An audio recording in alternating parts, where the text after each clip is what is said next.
جب آپ گھر آتے ہیں، آپ اپنی بیوی کی طرف دیکھتے ہیں، کیا آپ آتے ساتھ ان کے ماتھے کو چومتے؟ چاہے آپ کے بچے دیکھ رہے ہوں یہ چیز۔ نائجیرین لوگ کہہ رہے ہوں گے کیا یہ بندہ کیا کہہ رہا ہے یار میں اور اپنی بیوی کا ماتھا چوموں اپنے بچوں کے سامنے؟ یہ کیسے ہو سکتا ہے؟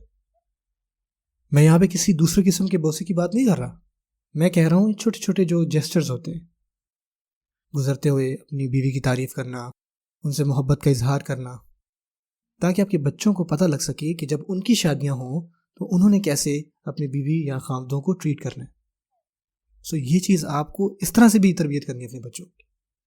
اگر آپ کے کوئی مسائل ہیں، کوئی مسئلے ہیں، ہو سکتا ہے میاں بیوی ساتھ رہ رہے ہیں، ان کے اندر کبھی تھوڑی چھوٹی موٹی بات پہ کوئی مسئلہ ہو سکتا ہے، آپ کو کیا کرنا چاہیے؟ آپ کو یہ چھپ کے کرنا چاہیے۔ ہمارے یہاں الٹا ہے، لڑائی کھلے عام ہوتی ہے اور جو پیار بھری باتیں ہیں وہ چھپ کے ہوتی ہیں۔